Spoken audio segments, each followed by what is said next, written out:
Kalau saya masih suami bertanggung jawab, saya harus menafkahi. Saya mandiri gitu, saya udah nggak minta sama orang tua, saya nggak minta kemana-mana.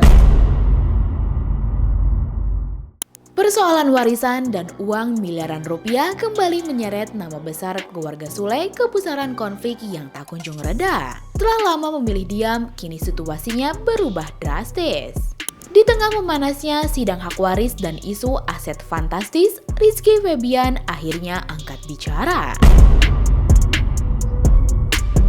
Bukan sekedar memberi klarifikasi, tapi melontarkan pernyataan yang terdengar seperti serangan terbuka kepada Teddy Pradiana. Lantas, apa sebenarnya yang terjadi di balik ruang mediasi?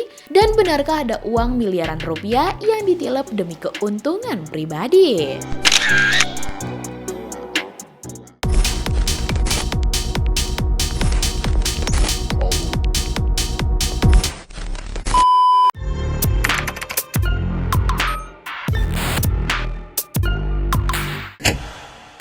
Di tengah sorotan publik, babak baru polemik keluarga komedian kondang Sule atau Entis Sutisna akhirnya terbuka di ruang sidang. Apa yang selama ini hanya jadi bisik-bisik kini resmi dibawa ke meja hijau. Pada Selasa 10 Februari 2026, Rizky Febian datang untuk menghadiri mediasi atas permohonan penetapan ahli waris yang diajukan Teddy Pradiana untuk putrinya Bintang, buah hati dari pernikahannya dengan mendiang Lina Jubaida. Di dalam ruang mediasi, dua pihak yang terikat sejarah panjang itu akhirnya duduk berhadapan. Permohonannya jelas, penetapan Bintang sebagai ahli waris. Namun bagi Rizky, perkara ini bukan sekedar soal administrasi hukum. Usai mediasi, Rizky yang dikenal sebagai pelantun 9 nyawa akhirnya angkat bicara. Dengan nada tenang namun tegas, ia memastikan bahwa dirinya dan adik-adiknya tidak pernah menyangkal hak Bintang. Gimana tuh? Alhamdulillah berjalan dengan lancar. Intinya kan memastikan apa yang terjadi. Setelah ditanyakan kan ternyata memang ingin ada penetapan untuk Dede Bintang. Ya kalau dari aku pribadi mewakili adik-adik juga memang nggak bisa dipungkiri karena kita juga satu ibu, ya itu memang sudah jadi hak Dede Bintang. Sejauh tadi sih karena berjalan cukup cepat ya, jadi kalau tadi aku pribadinya juga difokuskan di mana memang yang dijadikan dipertanyakan ya hanya penetapan Dede Bintang. Tadi juga saya sudah memeriksa beberapa kali, ya memang itu sudah haknya, mari kita urus bersama, aku bilang. Tapi ya saya tekankan memang ini haknya memang Dede Bintang. Dari mereka juga mengiyakan ya Pak ya. Ia menjelaskan hasil mediasi menyepakati permohonan perkara dikembalikan ke Majelis Hakim Pengadilan Agama Bandung. Artinya, sidang akan kembali berlanjut untuk menentukan hak ahli waris Bintang secara hukum. Cuman di mediasi tadi juga kita tetap harus mengikuti hukum yang berada ya Pak ya. Jadi kita juga nanti semuanya dikembalikan lagi ke persidangan nanti hasilnya seperti apa. Namun di balik pernyataan itu terselip rasa sedih. Rizky Febian mengaku berat setiap kali nama sang ibu kembali dikaitkan dengan polemik harta. Menurutnya, urusan aset dan pembagian warisan sudah pernah diselesaikan sejak lama dan memiliki bukti yang jelas, bahkan disaksikan oleh kuasa hukum terdahulu. Dulu ada pernyataan dari Pak Abdurrahman. Dan tertulis siapa ya? Tertulis di atas tertulis Pak Abdurrahman adalah orang yang terakhir bertemu dengan almarhumah mama.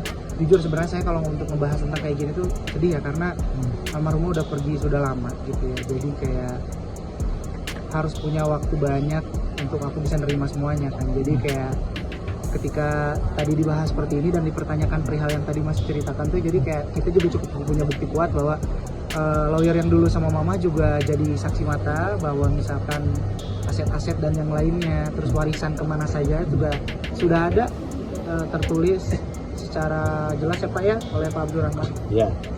Yang membuat Rizky atau pria yang kerap disapa Iki itu kecewa, Teddy tak pernah mengajaknya berbicara lebih dulu sebelum perkara ini masuk ke pengadilan. Terus Iya. gini kan? Tadi juga pas mediasi saya juga sempat mempertanyakan jelas ke Teddy juga bilang kayak kalau misalkan tentang mempermasalahan ini padahal saya ini juga masih ada gitu ya. Terus juga saya tadi sempat bilang, Teddy kenapa nggak ada niatan baik dulu untuk nanya ke saya, nanya kabar ke saya, terus juga ngasih tahu perihal ini mau dibawa kemana atau nggak ada itikat baik atau nggak, kan nggak ada, ini langsung mereka bawa jalur hukum. Makanya saya tadi langsung tekankan ke Pak Teddy juga bilang ya kalau misalkan memang maunya lewat jalur hukum ya sudah, mediasi pun sudah berjalan dan yang lainnya ya udah saya tinggal ikutin, aku bilang. Padahal dari awal juga saya sudah ada punya itikat baik, kalau misalkan memang dia punya itikat baik tetap mungkin menganggap saya siapanya dari ibu saya dulu, seharusnya ada itikat baik, dan ternyata nggak ada, ya udah saya akhirnya ikutin apa yang sudah terjadi sekarang gitu sih. Mediasi memang telah dilakukan dan perkara dikembalikan ke majelis hakim. Namun apakah cukup berhenti di sana? Tentu saja tidak, Iginars. Justru dari sinilah babak yang lebih panas mulai terbuka.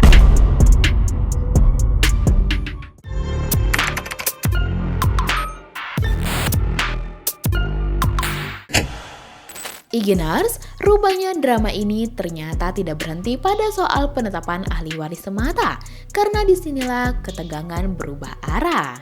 Suami penyanyi Mahalini itu secara belak-belakan melayangkan serangan balik pada suami mendiang ibunya tersebut dengan menuntut pengembalian uang 5 miliar rupiah yang ia yakini sebagai uang pribadinya. Menurutnya, uang itu dulu dititipkan kepada Lina sebelum sang ibu wafat pada 2020. Dana tersebut kemudian dibelikan sejumlah aset sebagai tabungan masa depan Iki. Namun setelah sang ibu berpulang, aset itu tak pernah sampai ke tangannya. Dan ya, aset yang dipermasalahkan bukanlah dalam jumlah yang kecil. Nah, cuman sayangnya ini kan bertanya-tanya terus Iki, nah itu kos-kosan kenapa dikuasai oleh nggak diserahkan lah gitu ke Iki gitu. Nah kemudian hal-hal lain gitu ya. Nah itu yang menjadi pertanyaan terus. Nah jadi mohon juga kalau pemainnya ini Kang Teddy juga bisa menyerahkan kos-kosan itu ya. Jadi nggak berlarut-larut gitu ya. Dan juga terganggu juga nih keluarganya Kang Sule. Tadi perhitungkan. Kemarin kita diam, tapi ya kalau misalkan nanti hak waris ini udah beres, tapi nanti akan ada beberapa yang memang saya harus perhitungkan dan kita tanyakan sama Bapak Joni juga perihal aset-aset itu sih. Kuasa hukum Iki mengungkap bahwa dalam pertemuan sebelumnya telah dibacakan secara resmi bahwa uang 5 miliar itu memang dibelikan kos-kosan dan rumah. Bahkan disebutkan Teddy tidak membantah hal tersebut.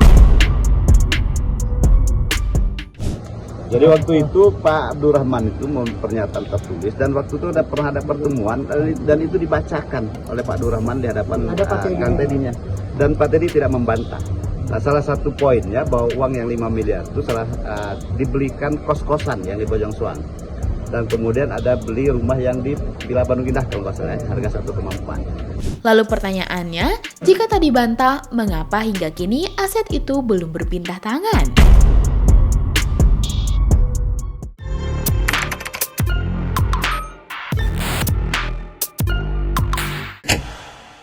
Siapa yang menyangka persoalan warisan yang ramai dibicarakan nyatanya semakin melebar ke ranah yang jauh lebih sensitif.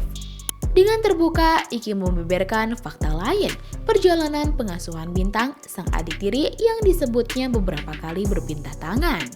Ia mengaku menjadi saksi hidup. Dari bayi, Bintang disebut sempat diasuh supirnya, lalu dibawa Teddy. Tak lama kemudian diasuh oleh Pak Haji dan Bu Haji sebelum akhirnya dibawa kembali. Berapa orang gitu? Betul, saya jadi saksi hidup kok. Dari beberapa bulan ke beberapa bulan, Dede Bintang itu diasuh sama Pak Ecet, supir saya, sama Mama Neng istrinya. Terus sampai beberapa bulan, terus dibawa lagi sama Pak Teddy. Ternyata nggak lama dari situ ternyata diasuh lagi sama Pak Haji sama Bu Haji. Terus dibawa lagi sekarang. Dan jadi hampir sama lah, kemarin waktu dulu diurus sama Pak Ecet dan yang lainnya diambil karena pengen mengusut sesuatu hal waktu itu. Terus sekarang udah diambil dari Pak Haji dan Bu Hajinya dan ternyata mencuatlah berita ini. Dan yang lebih panas, muncul pula dugaan bahwa Bintang dijadikan alat untuk menguasai harta warisan Lina yang berkaitan dengan hak Sule. Soal ini, Iki memilih tak menjawab secara gamblang. Aku nggak bisa menjawab sih ini kalau Dede Bintang dijadikan alat atau jadikan tamengnya. Tapi biarkan orang yang menonton juga bisa mengutip atau nggak bisa tahu lah, mencari tahu maknanya seperti apa. Meski begitu, ia menekankan sebagai kakak dirinya selalu hadir. Bukan cuma dia, adik perempuan satu-satunya yaitu Putri Delina juga disebut selalu memperhatikan Bintang. Betul, karena gini logikanya, untuk apa kita mengumbar-umbar sesuatu hal kebaikan, apalagi untuk ngurus Dede Bintang, terus kita kasih tahu ke orang-orang untuk apa gitu. Dan memang kalau memang itu jadi sebuah kewajiban kita sebagai kakak-kakaknya, dan terbukti kok Putri setiap bulannya selalu ngasih kabar ke mereka. Waktu lebaran aku juga nggak perlu aku bahas, aku kasih tahu aku ngasih apa gitu. Tanpa harus seperti itu juga. Dede Bintangnya juga tahu sendiri, dia yang selalu melihat Putri, dia ada selalu video call sama aku walaupun aku nggak bisa ke sana. Jadi berbagai hal sudah kita lakukan kok sebenarnya. Bahkan, Iki menyebut Teddy beberapa kali menghubungi Putri untuk meminta sesuatu dengan atas nama Bintang. Kan kok sebenarnya. Bahkan Pak Teddy-nya juga selalu ngechat Putri untuk minta A, minta B dengan katanya buat kebutuhan Dede Bintang, dan Putri selalu ngasih. Itu aja bisa ngechat ke Putri, masa ke aku enggak sih waktu itu gitu. Yang menarik Igenars, anak pertama Sule itu memberikan sindiran pada Teddy tentang tanggung jawab, serta pesan yang terdengar seperti doa namun syarat sindiran. Yang penting mas sekarang mah aku pengen kelar semuanya. Kalau memang misalkan semuanya sudah bisa jelas semuanya, mana hak saya, mana yang seharusnya punya saya ya Pak ya. Betul. Jadi udah, saya pengen beres lah semuanya. Saya juga kan punya anak, saya punya istri. Kalau saya masih suami bertanggung jawab, saya harus menafkahin. Saya mandiri gitu, saya udah nggak minta sama orang tua, saya nggak minta kemana-mana. Jadi kalau saya sampai sekarang tetap ini aja, habis dari sini saya harus manggung dan lain-lainnya buat membesarkan anak saya dan istri saya gitu. Ya saya semoga sehat dan semoga bisa cari kerjaan, bisa cari kerjaan sama udah itu aja lah kalau saya. Semoga bisa cari nafkah, amin. Pada akhirnya, perkara ini bukan lagi sekedar tentang angka 5 miliar rupiah, deretan kos-kosan atau status ahli waris di atas kertas hukum. Ini tentang hubungan keluarga yang retak di depan publik, tentang kepercayaan yang dipertanyakan, dan tentang luka lama yang kembali terbuka. Lantas, bagaimana menurut kamu Igenars? Apakah keluarga Sule akan berdamai dengan Teddy? Coba tulis pendapat kamu di kolom komentar ya! Jangan lupa subscribe, like, dan share video ini supaya makin banyak yang tahu sisi lain dari berita yang viral. Sampai jumpa di kupas tuntas berita hiburan selanjutnya bersama Igini.